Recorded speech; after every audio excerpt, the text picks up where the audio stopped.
हर हर महादेव सभी को। जय श्री हरि विष्णु। आज हम आपको सुनाने जा रहे हैं पौष मास महात्म्य कथा अध्याय 2। एक बार श्रीमद् भागवत कथा सुनते समय गुरुदेव के मुख से एक कहानी सुनी, वो आपके सामने सुनाने जा रहे हैं। यह कथा सुनकर आपके हृदय में भगवान के लिए प्रेम ज़रूर जागेगा। एक बार की बात है, एक संत जंगल में कुटिया बना रहे थे और भगवान श्री कृष्ण का भजन कर रहे थे। संत को यकीन था कि एक न एक दिन मेरे भगवान श्री कृष्ण मुझे साक्षात दर्शन ज़रूर देंगे।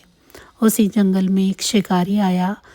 उस शिकारी ने संत की कुटिया देखी और कुटिया में गया और उसने संत को प्रणाम किया और पूछा कि आप कौन हैं और आप यहाँ क्या कर रहे हैं। संत ने सोचा, यदि मैं इसे कहूँगा कि भगवान श्री कृष्ण के इंतज़ार में बैठा हूँ, उनका दर्शन मुझे किसी तरह से हो जाए तो शायद इसको ये बात समझ में नहीं आएगी। संत ने दूसरा उपाय सोचा। संत ने कहा, शिकारी से पूछा, भैया पहले आप बताओ कि आप कौन हो और यहाँ किस लिए आते हो। उस शिकारी ने कहा कि मैं एक शिकारी हूँ और यहाँ शिकार के लिए आया हूँ। संत ने तुरंत उसी भाषा में कहा कि मैं भी एक शिकारी हूँ और अपने शिकार के लिए यहाँ आया हूँ। शिकारी ने पूछा, आप संत जी, आप मुझे ये बताइए, आपका शिकार कैसा दिखता है, आपके शिकार का क्या नाम है, हो सकता है कि मैं आपकी मदद कर दूं। संत ने सोचा, इसे कैसे बताऊं। फिर भी संत ने कहते हुए कहा, मेरे शिकार का नाम है, वो देखने में बहुत ही सुंदर है, सांवरा सलोना है, उसके सिर पर मोर मुकुट है, हाथों में बंसी है। यह कहकर संत जी रोने लगे। शिकारी बोला, बाबा रोते क्यों हो, मैं आपके शिकार को जब तक न पकड़ लूं तब तक पानी भी नहीं पीऊँगा और उसे आपके पास नहीं ले आऊँगा तब तक मैं पानी नहीं पीऊँगा। अब वह शिकारी घने जंगल की ओर चला गया और जाल बिछाकर एक पेड़ के नीचे बैठ गया।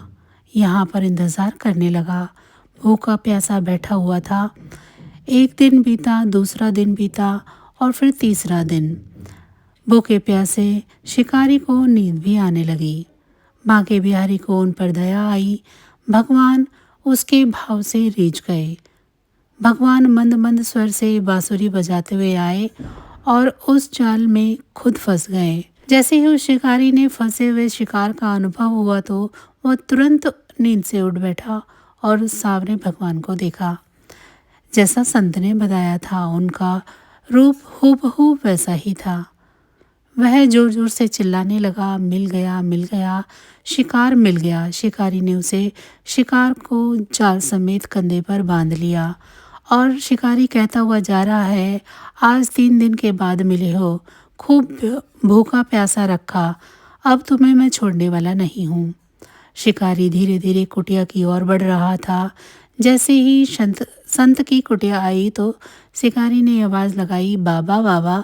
संत ने तुरंत दरवाज़ा खोला और संत उस शिकारी के कंधे पर भगवान श्री कृष्ण को जाल में फंसा हुआ देख रहे हैं। भगवान श्री कृष्ण जाल में फंसे हुए हैं, मंद मंद मुस्कुरा रहे हैं। शिकारी ने कहा, आपका शिकार लाया हूँ, मुश्किल से मिले हैं। संत के आज होश उड़ गए। संत शिकारी के चरणों में गिर पड़े। संत आज फुट फुट कर रोने लगे।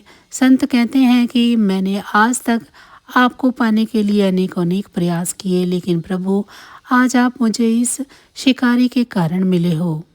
भगवान बोले, इस शिकारी का प्रेम तुमसे ज़्यादा है, इसका भाव तुम्हारे भाव से ज़्यादा है, इसका विश्वास तुम्हारे विश्वास से ज़्यादा है। इसीलिए आज जब 3 दिन बीत गए तो मैं आए बिना नहीं रह पाया। मैं तो अपने भक्तों के अधीन हूँ और आपकी भक्ति भी कम नहीं है संत जी।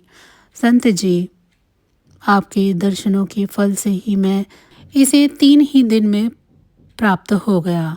इस तरह से भगवान ने खूब दर्शन दिए और फिर वहाँ से भगवान चले गए। तो बस आज की जानकारी इतनी ही थी। फिर मिलेंगे हम आपको ऐसी ही किसी अन्य जानकारी के साथ अगले अध्याय में। तब तक अगर आपको मेरी ये जानकारी अच्छी लगी है तो वीडियो को लाइक करें।